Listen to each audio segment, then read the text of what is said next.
Okay, now that we got the technology working, we can pull it together as a big group. We'll go ahead and get started. So thank you for coming today. Welcome. Just so you know, you're in the right place. This is the KDAD's HCBS Waiver Renewal Forum. So my name is Jennifer Pasek. I work with WSU's Community Engagement Institute, and I am here with several of my staff to support the work and discussion today. So if you're in the room and can hear me, you can wave if you're with me today. My staff, so they'll be around to help support, gather input, help hold the mics for you, so we can hear everyone clearly, all that good stuff today. So if you need anything, let one of them know. Our role today is really to help support KDADs in gathering input from you as they share some known changes and updates to the waivers that are being renewed in the next year, and then gather some feedback from you on what's working well, what can be improved. So I am going to go ahead and get started today and kick it off with introducing Amy Penrod. She's the Commissioner for Community Services and Programs for KDADs.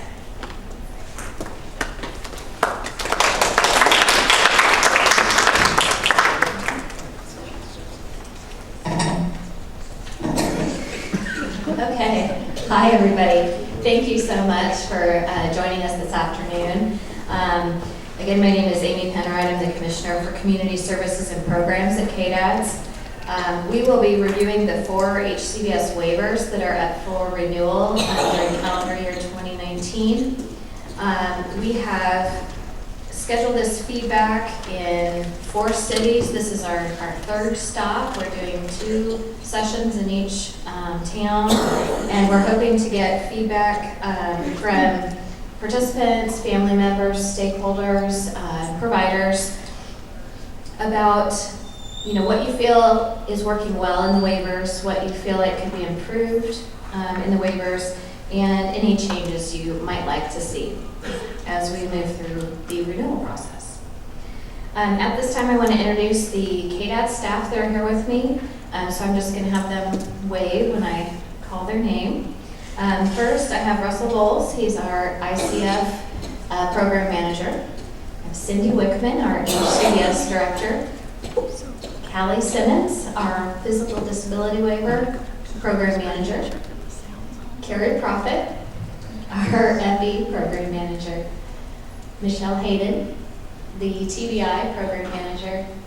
And Paula Morgan, our IDD Program Manager.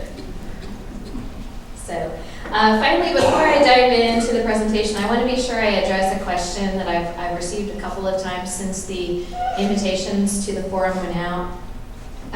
Though we are talking about 4 waivers that are renewing today, I want to make it clear that we are not talking about waiver integration. So each of these waivers that we'll talk about will be submitted to CMS for their review and approval separately.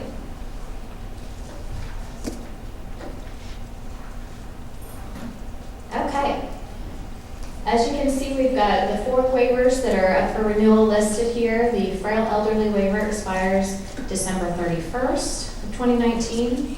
The IDD waiver expires June 30th of 2019. The physical disability waiver expires December 31st of 2019, and the traumatic brain injury waiver expires June 30th of 2019. So as you can see, we've got 2 that expire June 30th, and we've got 2 that expire December 31st. To make it a little easier to collect the feedback and make an efficient use of our time, we're coming out now as we are working on our drafts to get your feedback to be incorporated into the drafts that will be then posted on our website for formal public comment. So this is not the only opportunity you will have to make comment. It is the first opportunity you will have to make comment.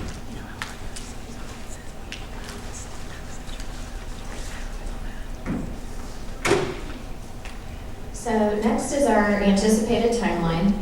As you can see, we have each of the waivers listed here. Our goal is to have a formal public comment period for the IDD and TBI waivers posted on or about November 1st. Again, we're out this week collecting feedback. We will take that back to our offices and go through it all, try to figure out what we can include in our waivers. The draft will be posted. I will be sending out, or our team will be sending out notifications to folks saying that the drafts of the waivers are posted and we're open for public comment.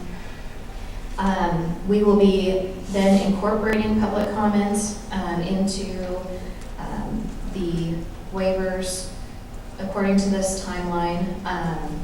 Those comments that we get during the formal public comment period, the state is required and would respond to. The comments answer the questions, and those responses would be posted to our website when they are ready. The responses also go to CMS with our waiver renewal.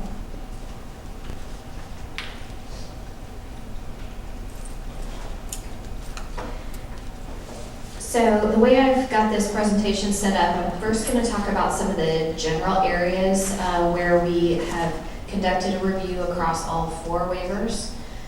These are things that would need to be updated in every one of these waivers.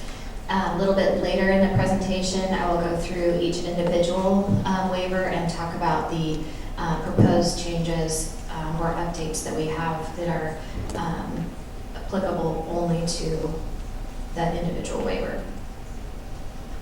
So as you may know, there are several areas, we've been working through. The state's been working to update the state's functional assessment tools, and I'll talk a little bit more about that in detail in a minute. We've extensively reviewed sections pertaining to participant health and welfare, including the use of restrictive interventions. Further, all waiver language has been reviewed and updated to reflect current policies and regulations, both state and federal. And finally, we have performed an overall cleanup of the waiver to include removing outdated language, remedying grammatical and spelling errors, and things of that nature.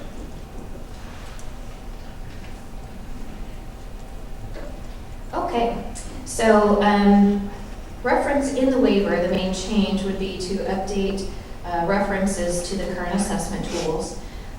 We would update them to allow for a transition to the Medicaid Functional Eligibility Instrument, or MFEI, if you like the acronyms. The MFEI will replace the current functional assessment for the frail, elderly, physically disabled, and TBI waivers. And there will be a separate tool. The MFEI IDD will eventually replace the basis for the IDD waiver. The new tool is adapted from the Inter-RAI tool. It is person-centered and supports-based. They use it in over 17 states, and we are adapting it for use in Kansas. The MFEI has been through extensive testing, and the MFEI IDD is currently still undergoing testing to ensure that it will work for Kansas as we intend. The work on the MFEI has been guided by an advisory council and advisory work group. We've had 2, one for the frail, elderly, physically disabled, and TBI waiver assessments, and then a separate group for the IDD waiver assessment.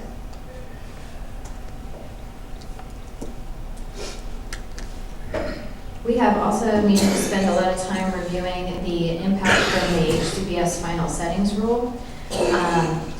The settings rule, if you are not familiar, establishes requirements for the qualities of settings that are eligible for reimbursement for Medicaid, home and community-based services. In the final rule, CMS is moving away from defining home and community-based settings by what they are not, and toward defining them by the nature and quality of individuals' experiences.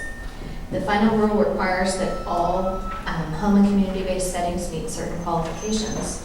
These include that the setting is integrated in and supports full access to the greater community. It is selected by the individual from among setting options. It ensures individual rights of privacy, dignity, and respect. freedom from coercion and restraint. It optimizes autonomy and independence in making life choices, and it facilitates choice regarding services and who provides them.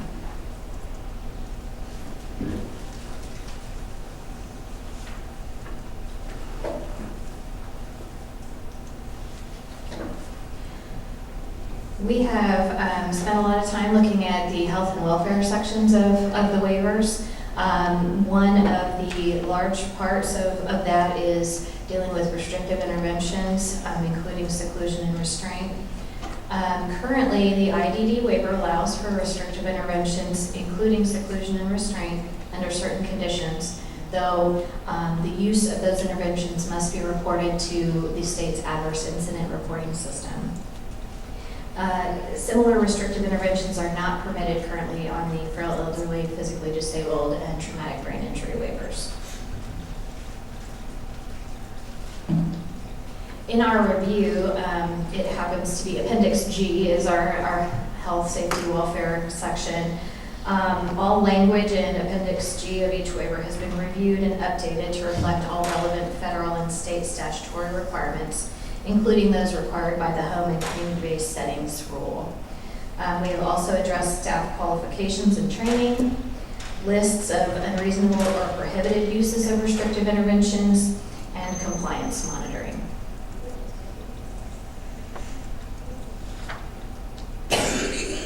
So in 2017, CMS placed Kansas on a corrective action plan, which has implications not only for the performance measures outlined in the waivers, but also how those measures are used to gauge quality. We have reviewed all of the performance measures that are listed in the waivers. We continue to work with stakeholder groups and on coming up with what you may have heard as meaningful measures, things that are understandable and are meaningful to either consumers, providers, stakeholders.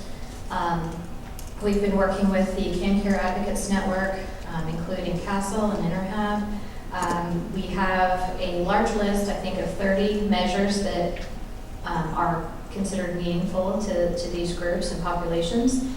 We are working on how we can collect that data to share that. So as the agency goes out and does further presentations, as we speak with the legislature, the Home and Community-Based Service Oversight Committee, we will be reporting on those performance measures.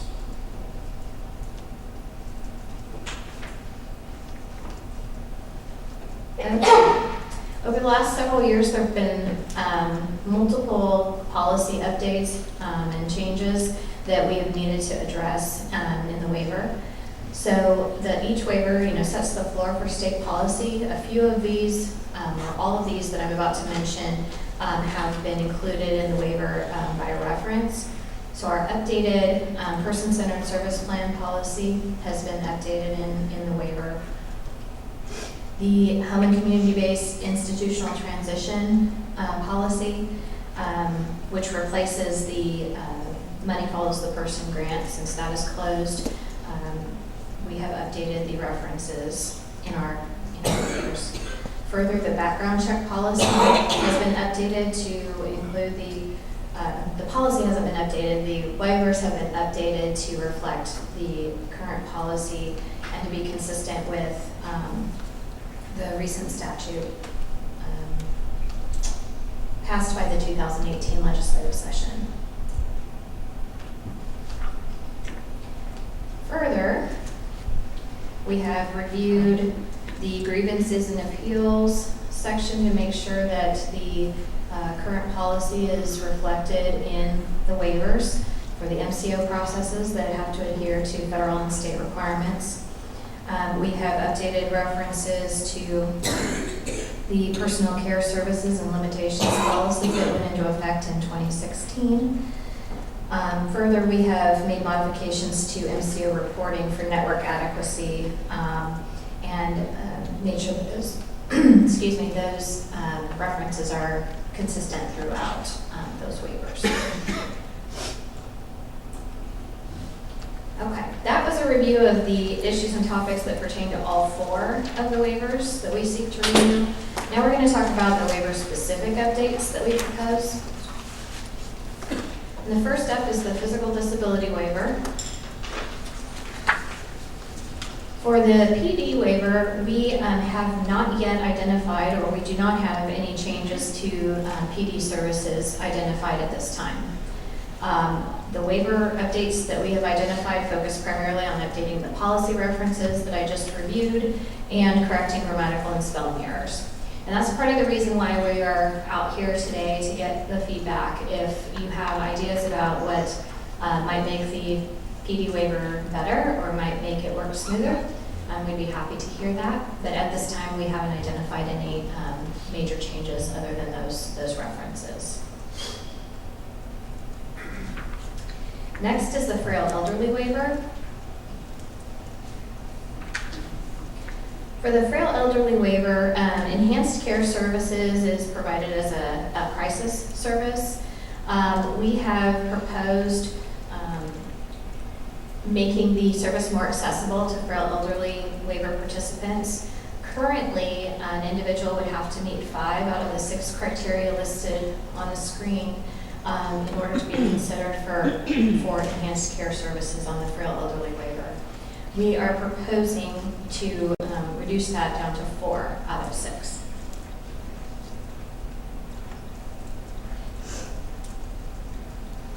Okay, the traumatic brain injury waiver. As you may know, there are quite a number of changes proposed to this waiver. The 2018 legislature included a proviso in the budget bill directing the Department for Aging and Disability Services to include acquired brain injury into the current TBI waiver.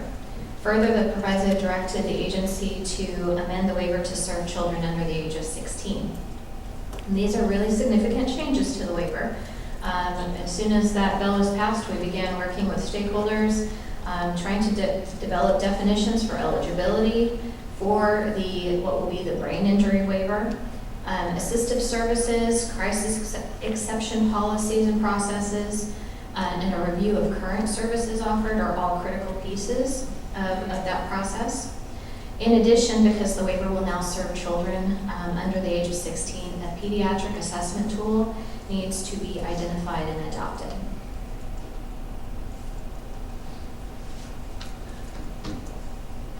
Okay. And last but certainly not least is the intellectual and developmental disability waiver. This would be an example of the overall cleanup mentioned earlier. The sleep cycle support service definition was modified in a 2016 amendment. References to sleep cycle have been changed to enhanced care services. So wherever we may find an outdated reference to sleep cycle support, it will be removed and revised to enhanced care services.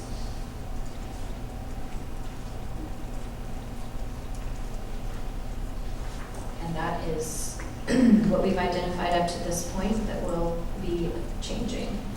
I wanted to real quick go over a few of the frequently asked questions. We've had several of these repeated over the last few weeks. First question we've received is, why was nothing mentioned about the SED and autism waivers? Will there be a separate meeting? The 2018 forms, the September forms that we're doing this week, will focus on those waivers that are up for renewal in calendar year 2019. The SED and autism waivers are not up for renewal again until calendar year 2022. If we need to make amendments, if they're identified before 2022, KDADS will be out again engaging stakeholders in that process as required by CMS. We have also been asked if these forms pertain to DME and CRT providers. Durable medical equipment and certified respiratory therapy providers enrolled in Medicaid with the HCBS specialty may find the forms to be a valuable opportunity to give input, particularly in regards to the frail elderly, physical disability, and traumatic brain injury waiver renewals. Number 3 was, will the PowerPoint slides be made available? Yes, they will. We are out and about this week doing in-person forums and meetings. On Monday, for those individuals that aren't able to attend in person, or if you want to hear it all over again, you can feel free to call in. We have 2 conference calls scheduled. One begins at 1 o'clock on Monday the 17th. The second one begins at 6 o'clock in the evening on the 17th. These slides will be posted to our website and available for individuals to access the morning of the 17th at the very latest. That way they can have that information in front of them while we're talking on the phone. And then finally, I addressed this at the beginning. Does KDADS intend to reintroduce a plan for waiver integration? No, KDADS does not plan to integrate waivers. We are seeking the renewal of 4 separate, very distinct HCBS waivers. So, now I'm going to turn it back over to our facilitators from Wichita State as we provide an opportunity for you to ask questions about what you've heard, and then a little bit later provide the opportunities for feedback. Thank you. Okay, so what I'd like to do now is, we know that's a lot of information that was shared, and it can be a lot to kind of let it sink in. You may have questions about what was shared or questions for clarification. So we'd like to open it up. We have 2 of my staff out there with microphones, Vanessa and Danny. And so they will come to you if you raise your hand. What I ask is 1 question at a time so that we can make sure we get everyone's questions in. If we have time to round about, again, we can. And there'll be time at the end for other questions and feedback if you have them. If you have a personal situation or one that you have questions about, the state staff are happy to talk to you after the session, as well as we have the ombudsman office in the back here. So if you have any particular questions, they're here to help support that as well. So at this time, again, just to open it up for any kind of clarification questions or questions about what was just shared. And raise your hand if you do, and we'll send a mic right to you.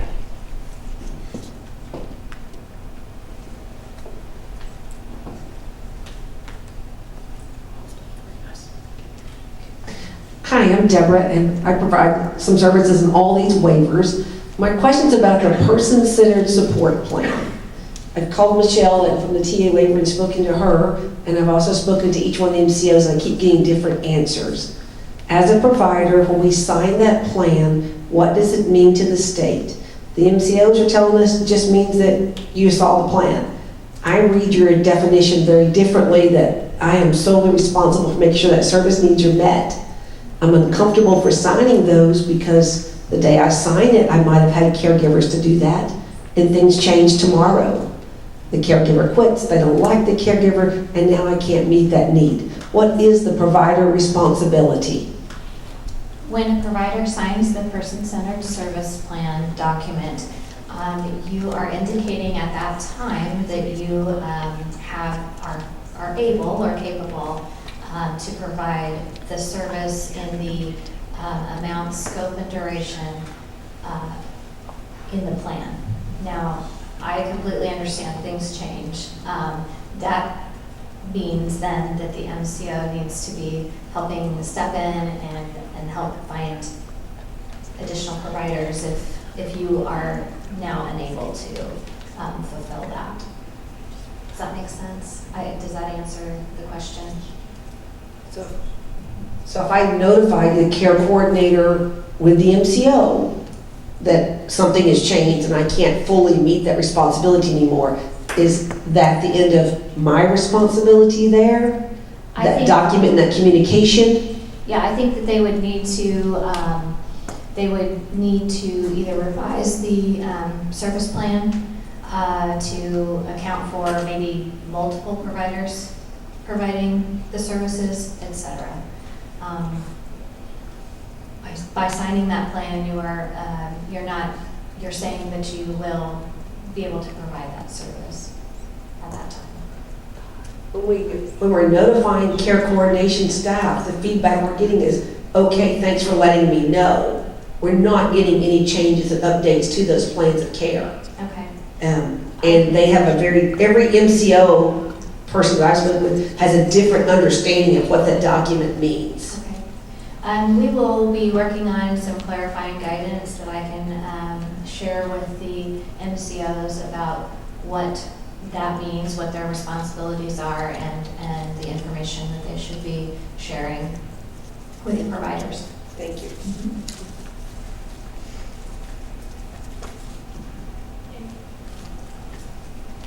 Any other questions out there? If you do, raise your hand up, we can send someone your way.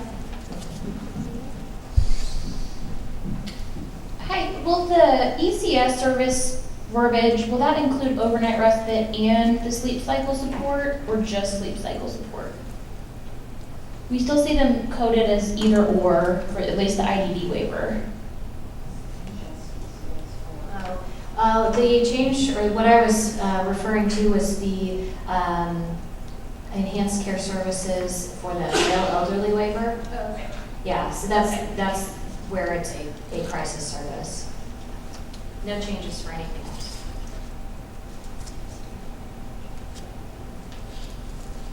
Okay, I'm going to give it another. Anyone else have any questions or clarification?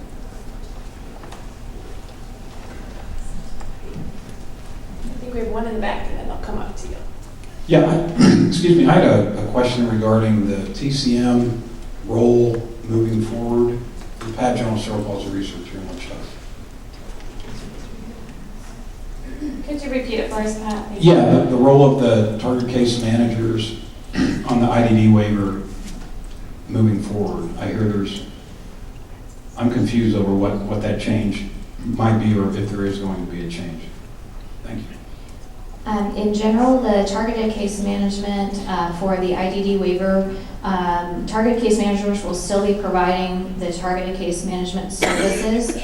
What we are attempting to do with what you may have heard referred to as community service coordination is not to eliminate targeted case management, but to actually broaden the scope and the services that can be provided as a larger case management function. It would mean that targeted case managers, currently targeted case managers, would be able to bill for additional services that don't currently fall into that targeted case management, the 4 services that are part of that definition. So we're not attempting to take away anything from the IDD waiver participants or the providers. We're actually attempting to kind of beef that up a little bit and allow a greater array of services to be provided and billed.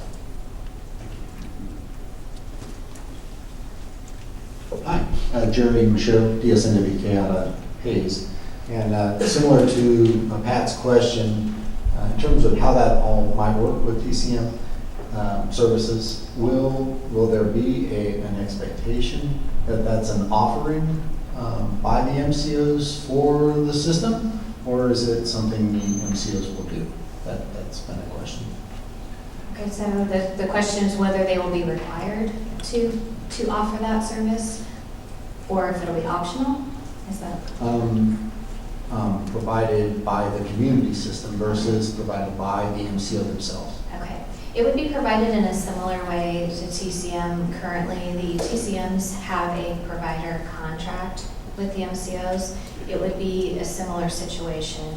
You're not, the provider would not be an employee of the MCO. It would be a provider contract relationship, similar to how it is now. Okay, very good. I had a second question separate to the final rule settings.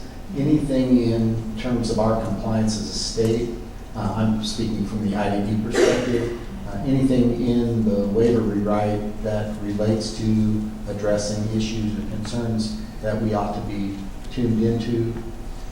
At this time, I can share that we have submitted our state transition plan, hoping for initial approval. That went to CMS about a week ago, I think, and they've asked for 2 to 4 weeks to look at that and revise that. Once we've got some of that feedback from them and hopefully initial approval, that will get us a little bit further down the pike in being able to identify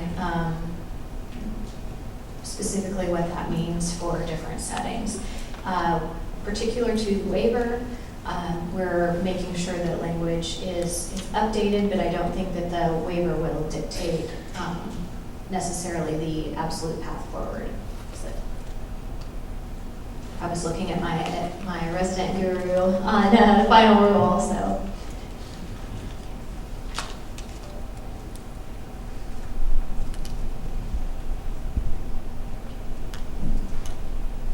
So if there are no more questions right now, there will be time for feedback and questions later as well. I want to move us to the next part of today's session, which is a table exercise. On your tables, you have a form. So we're going to have some table discussion. On the front side of that form, there are 2 questions that we have. One is what is working well, and the other is what could be improved. So we know that there might be multiple waivers represented at each table. So if you mark down what waiver is in the box that's there for you, and talk about, we're going to give you about 15 minutes to talk at your tables about what's working well and what can be improved, and you can write it on the form. And then we'll come table to table, and you can designate a talkie if you want. And they can provide one thing that's working well and one thing that needs to be improved. If you're not a table discussion person, which we know everyone works in different ways, you can still fill out your own form, any other questions or anything on the note cards as well, and all of this information is gathered and reported back to the state in the same manner as feedback and input. So we'll give you about 15 minutes at your tables to discuss those questions on the front side of that form, and then we'll pull you back together and get your feedback. Thanks. Interesting. We'll give you our 3-minute warning in about 3 minutes. We'll go back together and start taking input. Like the definition of frontier area. It's different than a word.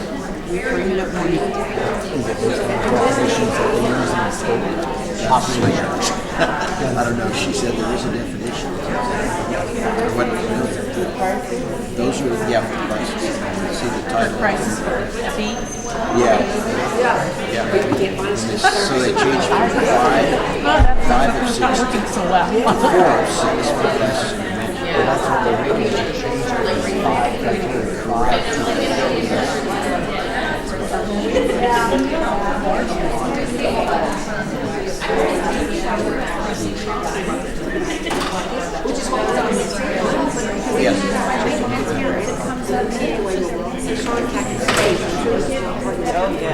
Same thing.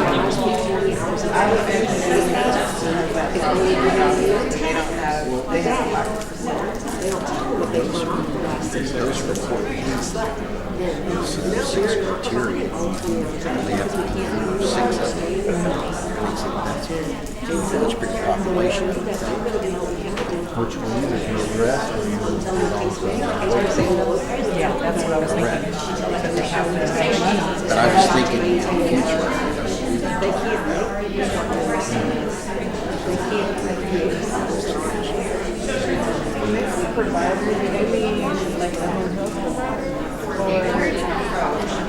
Which service? Or would that be like the medical provider? Like No, it would be the person that's providing the maybe the service. HCBS Frail service. What do you call that? Frail elderly, same thing as a target manager. Would it be the person that That's probably a provides?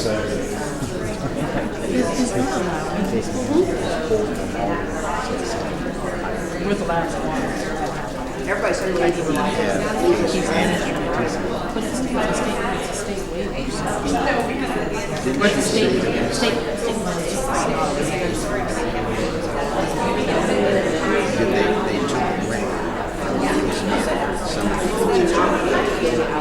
away some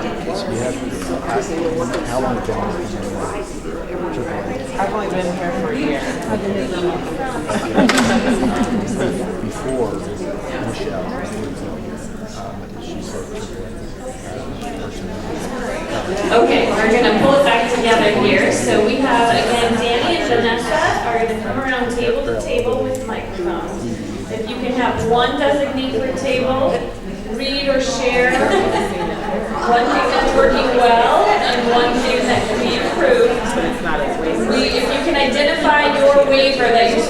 about, that would also be helpful. And so, just a reminder, they're gonna hold the mics for you so that we can make sure they're close enough, everyone can hear it. One per table, and if you don't have something at your table to share, don't want to share it that way, that's fine as well. I think we're gonna start up here.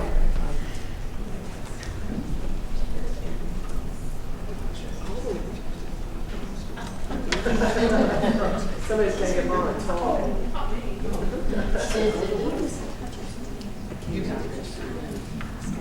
We don't have one. No comment.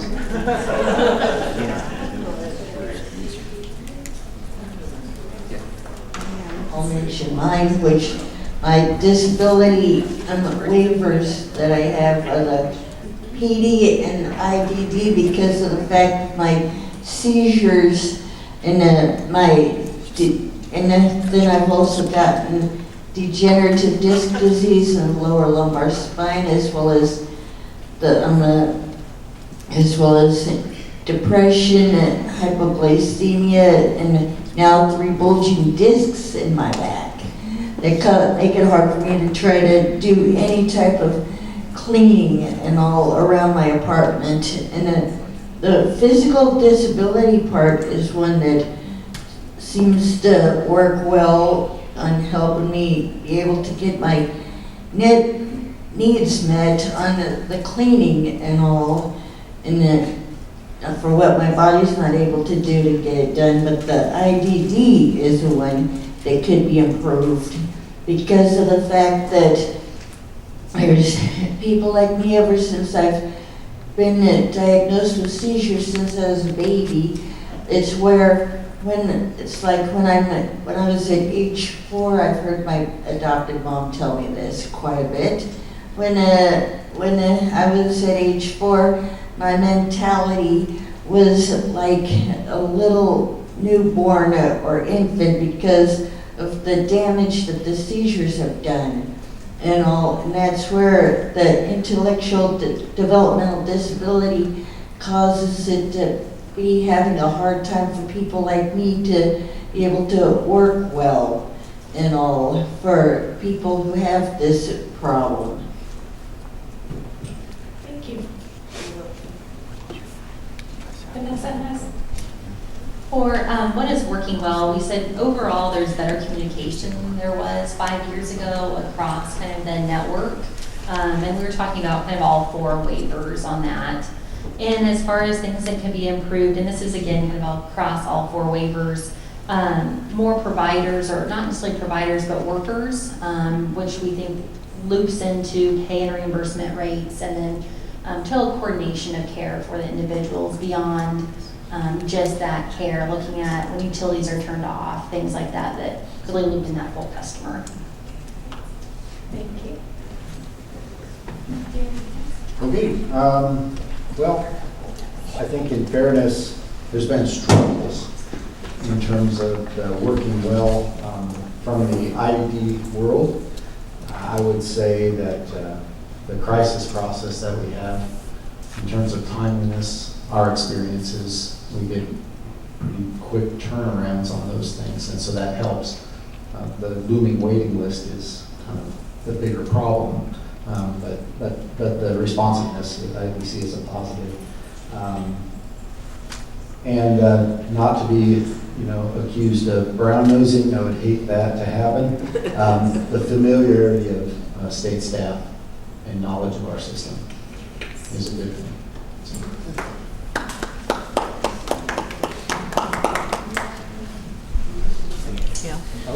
We said some things working well on the FE waivers, adult daycare, and things that concern us are, like she mentioned, the reimbursement, especially on the PD, TBI, and FE level 1. The cost of hiring these caregivers is going up with the new background checks. Finding caregivers that can pass the background checks is costing more and more, and the pool is dwindling, and the cost of delivering the care is going really up, and so that's frustrating that we can't meet the full customer's needs because we can't afford to do so.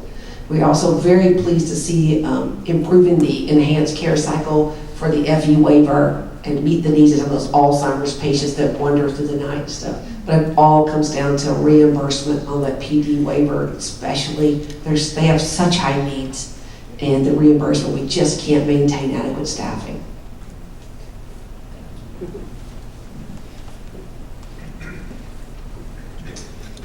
So we said for working well that overall we think that there is better communication. We've noticed that the transition from the TA to the IDD is a lot more smooth. There doesn't seem to be gaps in coverage now. It used to be they would be off the TA but not really on the IDD, so services would be interrupted.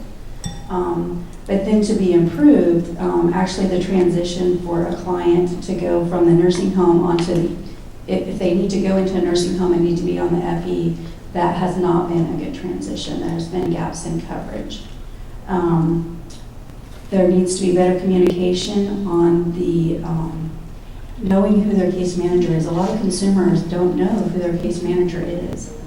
And trying to get that case manager to get back with you is sometimes a struggle, and that does interrupt services because we can't continue on until we hear from that case manager. So we're hoping that that will get better. One of the other things that we've noticed is that sometimes if we have a client that's on the TA waiver and they transition to IDD, one of the first things that they do is they cut that client's services in half. Anything else, ladies?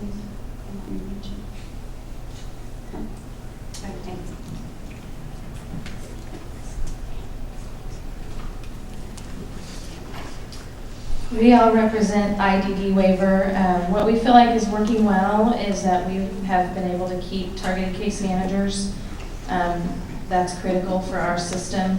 We are concerned about the potential changes that have been discussed regarding case management, and our hope is just that we are all kept in the loop about that if it changes. Conflict of interest still kind of looms out there, and that's not something that could change overnight if that's the direction that it goes.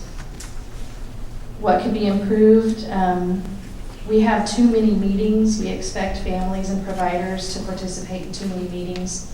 The case manager has a meeting, the CDDO has to meet for the basis, the MCO has to meet to get your signature on a plan. We need to do a better job of coordinating all of that and trying to get everybody to sit down together at the same time. And then a service that's provided under the PD waiver that we would like to see for the IDD waiver is called Mom's Meals. It's sort of like a Meals on Wheels where prepared meals are delivered to the person's door for the entire week at a time, and it's a waiver service.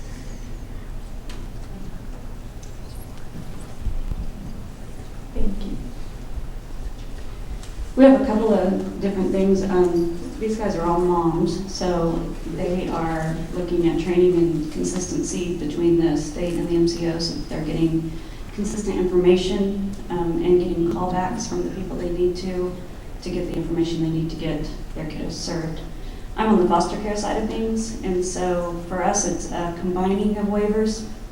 Many times we see a kid on SED waiver or IDD waiver, and services aren't offered on both of those waivers that the child needs. So combining of waivers specifically with SED and IDD. Okay, thank you. In the back, Vanessa.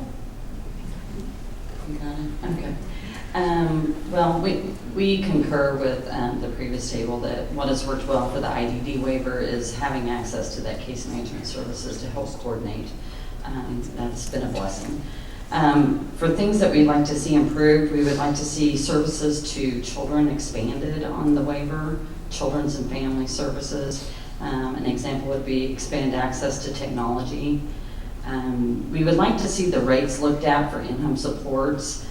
Some of the other waivers, such as the PD, has a very similar definition for in-home supports, and it's really difficult to understand why there's a different rate when the service definition is very similar, if not the same. We would like to see the waiver address the needs of children under the age of 5. We would like to also see the waiver leverage technology and be paid for leveraging that technology or using the technology. to help to address the workforce shortage. I mean, all the trends and all the information you see, it doesn't appear it's going to get better, and so we need to do a better job of exploiting that technology, electronic monitoring, etc. There's also some creative software that's out there, such as decision-making software, that can help individuals move towards independence by having access to that software, and we'd like to see the waiver assist in making that available to them. We would like to look at peer support for the IDD population. There's already some definitions for peer support out there, but we think those could be adapted and be used in the place of in-home supports at times, where they could access maybe a peer through the school system that could be paid in some way through the waiver that may not be as costly as other services. We would like to see transportation addressed. And on the back page. No, this is still on the front. I guess we have some concerns about there's just not enough providers available in the IDD system, and how we're going to make changes to the waiver to try to help assist in the workforce shortage continues to be an ongoing concern. And we really need some help improving that situation, and possibly that's through rates. And I know that's not necessarily a waiver amendment, but definitely something that's important. The supported employment rate has not been adequate. We did add the service many years ago when we revised the waiver, and at the time I remember our discussions where we really didn't know what kind of rate to put to it, so we kind of used the supported home care rate, and we know that needs to be looked at. And we've also had experiences where accessing that service has been extremely difficult. So we'd like to see that improved. And we would like to explore a service definition that would help fill the gap in serving individuals with interfering behaviors.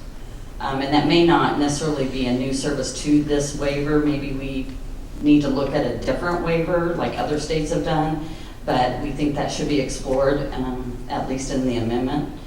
And I think I got, and the other concern that the table discussed was the changes to the TBI waiver, where individuals are expanding who can access that waiver. When the individual can no longer access the TBI, are they going to be transitioning to other waivers? And what is the financial impact going to be to other waivers? And how will that affect the 5-year plan in addressing the waiting list?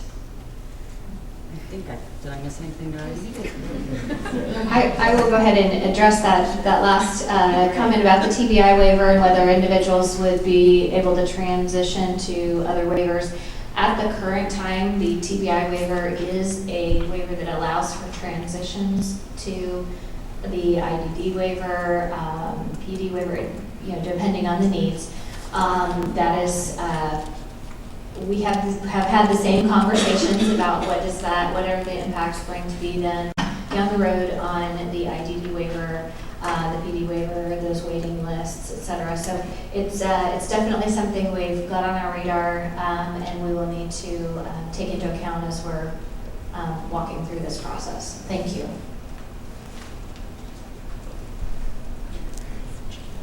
A repeat of a number of the items that's been said, but what's working well, I think a commitment to self-direction overall has been maintained during the waivers has been important.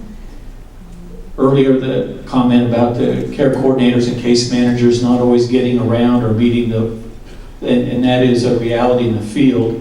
However, I guess a positive we have found that the care coordinators and the case managers have been responsive to requests in plans of care for consumers. On what could be improved, and off of the last comment, the table from regarding technology, presently remote patient monitoring, home telehealth is only covered by the FE waiver, even though we, in lieu of services, are covering folks on the other waivers. I would hope that would be part of a submission to be a covered service under the applications. And again, the rates, putting money toward elimination of waiting lists is just not going to occur if there's not an adjustment of rates, because there's just not going to be any caregiving capacity. So that does need to be addressed. And then we had a mom at our table as well, and I think a need is some kind of an initial orientation for new care families and members on the navigation of the overall system. Would be. That's a good idea.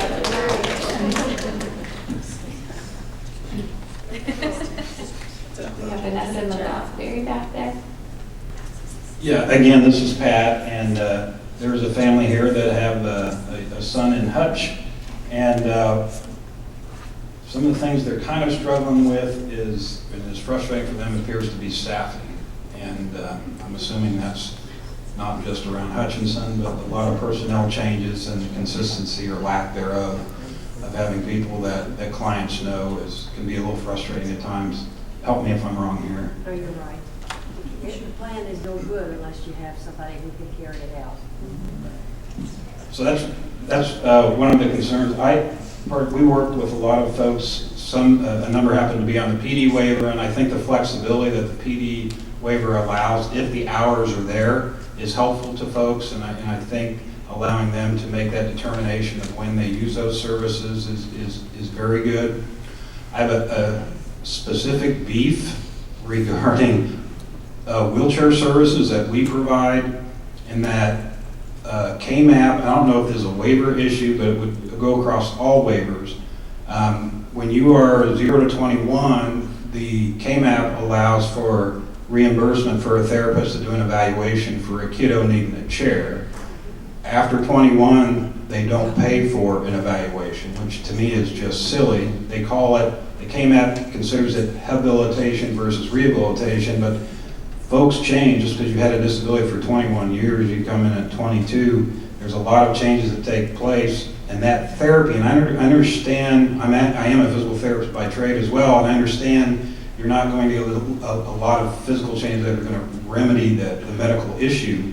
However, once a year to allow a wheelchair evaluation for an adult is critical, and for some reason, the MCOs seem to think they don't have to pay for that after 21 years of age, and I really think that needs to change.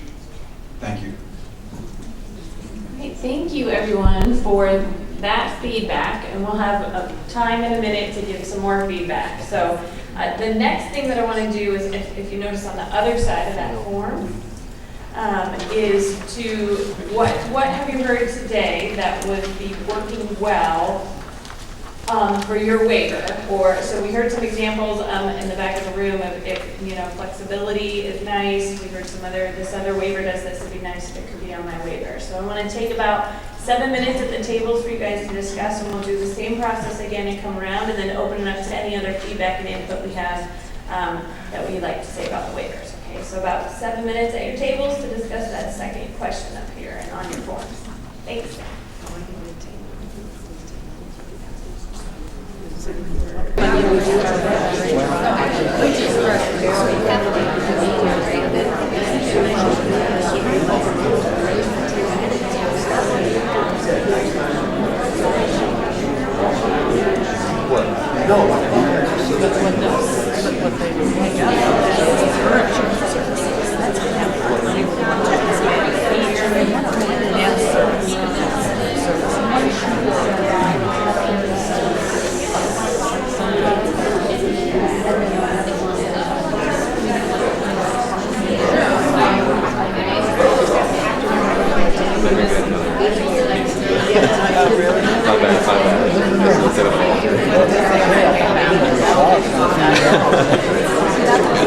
Yeah, no, we'll do it. Sorry about that.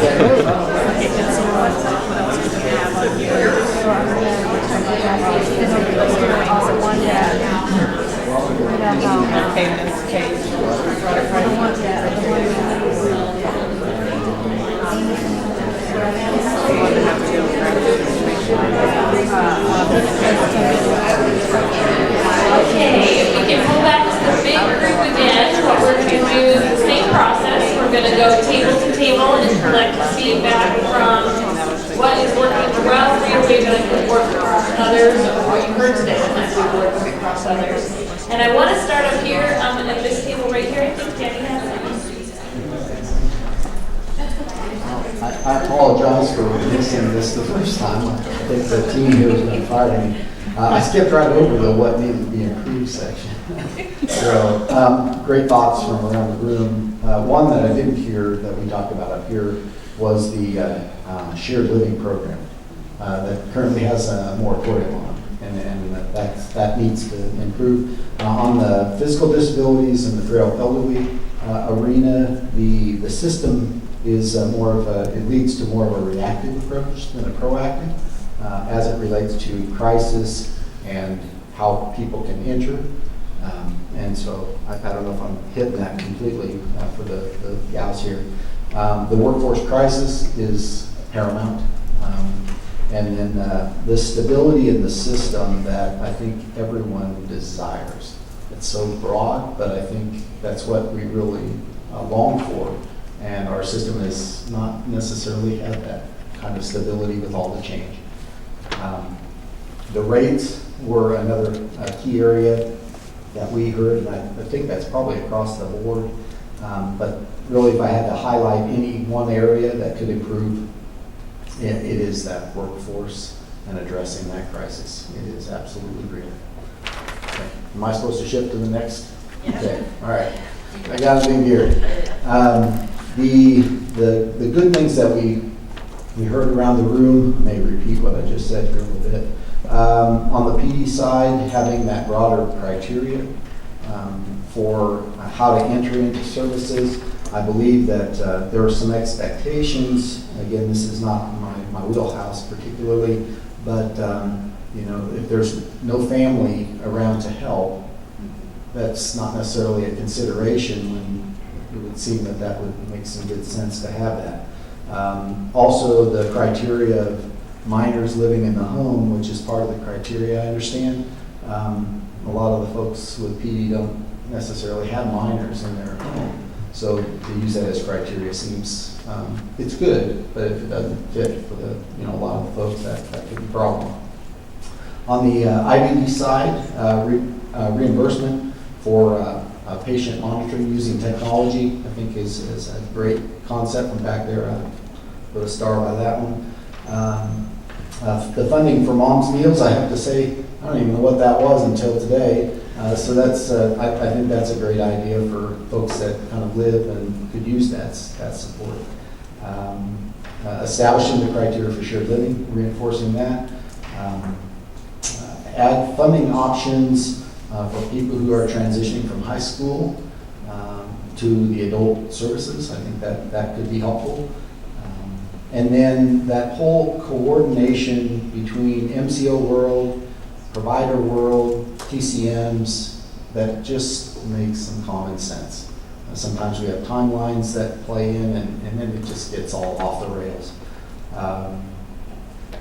Expanding children's services, thought that was a good area, and that might be specific to certain areas that really don't have a lot. So that's what we got. Did I miss anything? Thank you.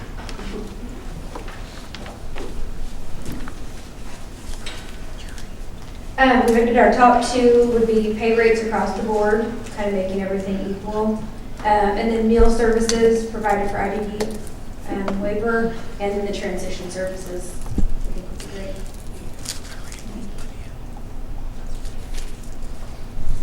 The one thing that I have noticed is that I found out that I didn't know is the fact that the mom's meals that I was getting and all that, my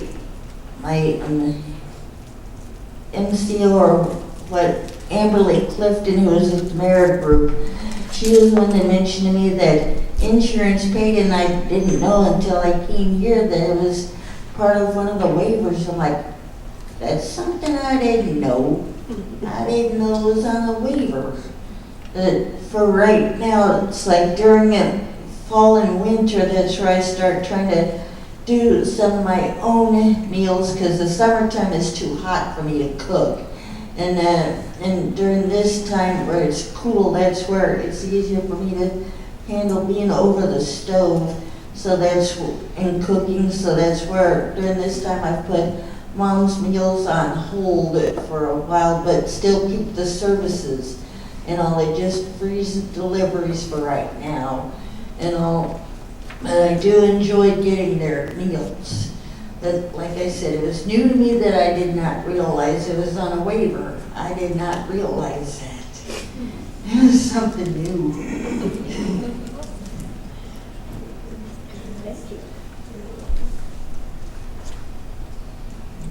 All right, some of the things that we talked about, again, kind of across all waivers, is the options for technology and not limiting it to the technology we know today. There's a lot of advances in technology. I mean, they're talking about self-driving cars. I'm not saying that's going to be here and available for these participants anytime soon, but there's just a lot of technology out there that we don't even know today that could be helping with a lot of these different challenges that we're coming across. And then everyone really liked the idea of having that orientation of what to expect now and being able to do it in kind of bite-sized pieces, not, as Karen put it, not the balloon, resting over your head full of water. And again, the rate and workforce issues. Thank you. So we really seconded the technology, the telehealth, how that might look. Alexa, those voice-activated things, there's probably stuff there we haven't really fully recognized. And then we got stuck on capacity.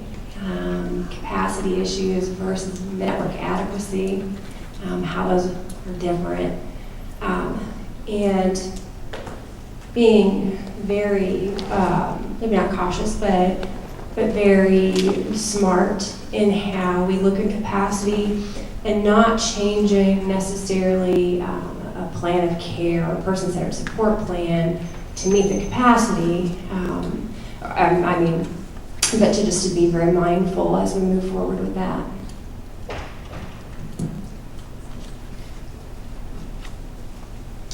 We heard a couple of things that we liked. One of them was combining all the meetings for the families, because when there are 2 or 3 and they work and they have so much going on in their lives, it would just make sense because we all want the same information. So if we could really work on that, that would be awesome. And then here at this table, we had a discussion about something that we didn't know about. It's called rewardingwork.org. It's a site, I guess, that you get a code from your case manager, and you can go on there and look for your self-directed help. So I think that that would be awesome. And of course, the last thing again is the rates, because the rates are so low, and trying to get that quality staff and to meet our capacity is it's huge.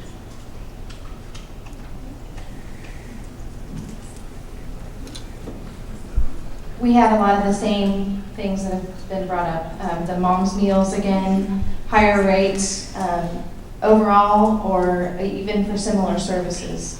Some waivers pay higher rates for the same service as what's offered on IDD waiver. And then the use of technology. One other thing that hadn't been mentioned that struck us was the comment that there was no planned single waiver integration, and that was good news.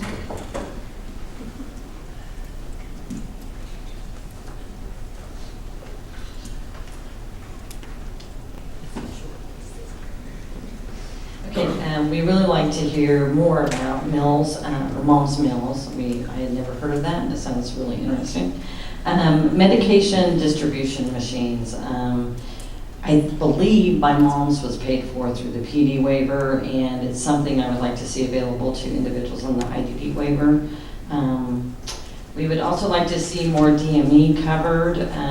We would also agree with Pat that therapies and access to different supports after the age of 21 needs to be looked at potentially as a waiver service. Of course, we want to see higher rates, and we would like to see case conference looked at for the IDD waiver.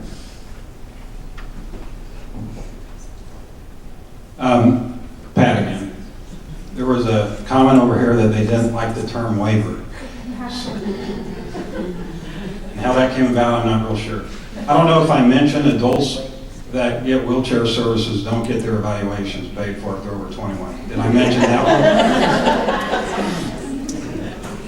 The The other thing I think that needs to be addressed, hopefully at some point, is transportation with deinstitutionalization and community integration. Outside of NEMT, the providers are expected to take folks everywhere. It's mandated, and it's really costly. And as soon as we get these self-driving cars, that would be great.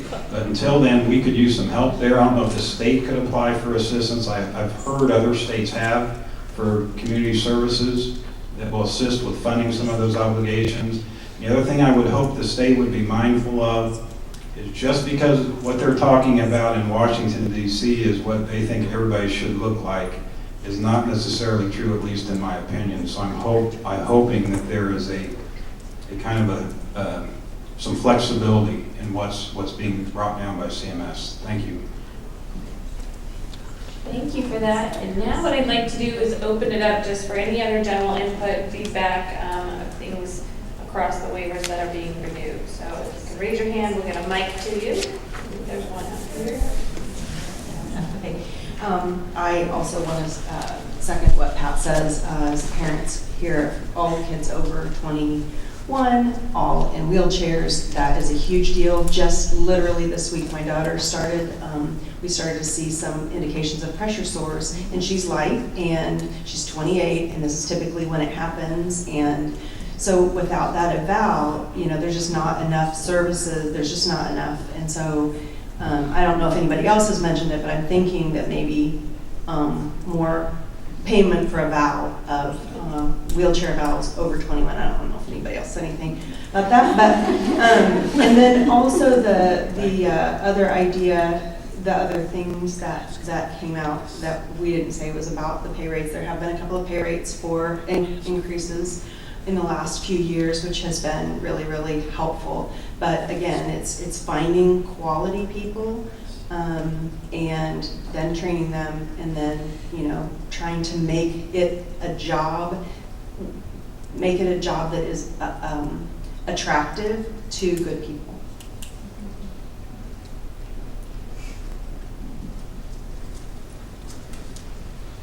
Again, if you have a question, comment, feedback you'd like to give, we have some open time for that right now. So just raise your hand and we'll send a mic over.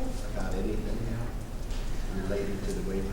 To the floor being renewed, yeah, I would say. Question other than that. Okay. I'll wait. Okay.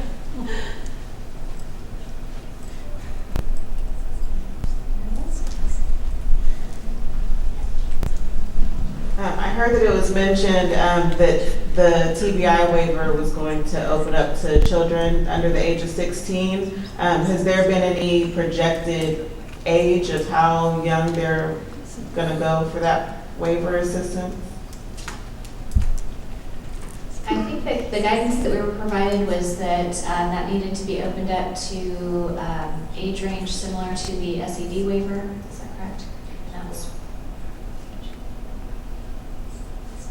I think it's under 5. I'll double check, but it is a children's. We'll make sure the SED waiver is a children's waiver. I know from experience they accept kids under the age of 5, so I can get you a more complete answer here in just a moment. But yes, we'll be mirroring those age ranges off of the SED waiver, as that's what the legislature asked for.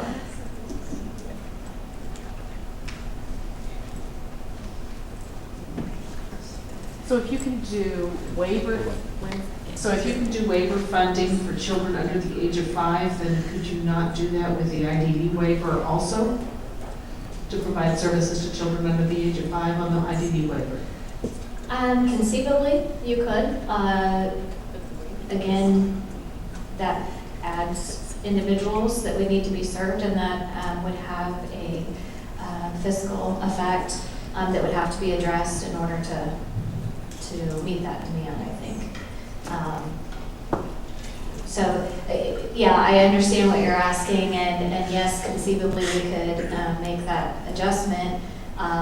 You also have to take into account, proper assessment tools and things of that nature would have to be identified for use in individuals under that age.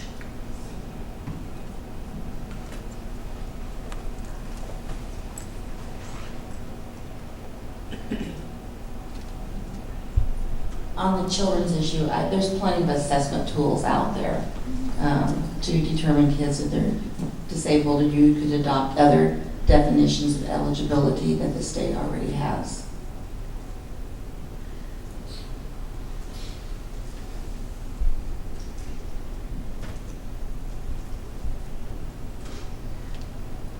One more up here.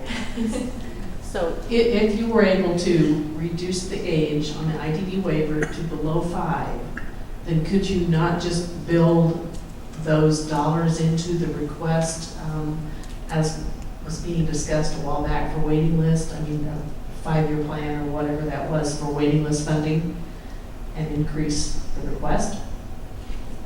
You could. Yes, you could. The numbers right now, at least last year when we asked for funding to eliminate the waiting lists, and when I talk about that, I'm saying both physical disability and the IDD waiting list, had a price tag of about $200 million, of which about $90 million would be from the state general fund.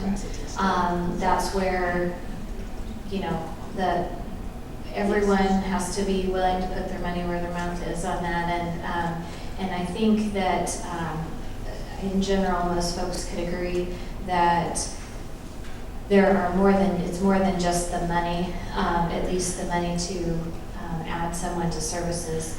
There needs to be providers that can care for the individuals, and if there's not adequate incentive for providers to grow their business, then we're going to struggle with capacity. So I could have $200 million in my hand right now, and I may not, I would bet that I would not be able to actually get those people into services. So there's a lot of different things that need to be addressed when looking at that. As was mentioned many times, you know, rates have to be considered. Capacity, that's part of the reason why we're looking at a multi-year plan, to try to make it a little bit more palatable. Number one, a little bit more palatable on fiscal effect, but number two, to give our systems some time to adapt and grow to be able to serve the additional folks. And again, you know, we'll need all of your support. If you're interested, contact your legislator. As we put this proposal forward in our budget request, we will need folks to lend their support for that initiative. And since we're talking about young children, another concept would be is to have a family waiver, something that would be a little bit broader in definition, that would help families with young children, and their needs are not definitely, you know, specifically always defined, and that they need something. We had talked to the state about that, a work group. It's been within the last 5-6 years, and I can't think of the services that we had defined in it, but I do know we talked to KDADs about that, a family waiver.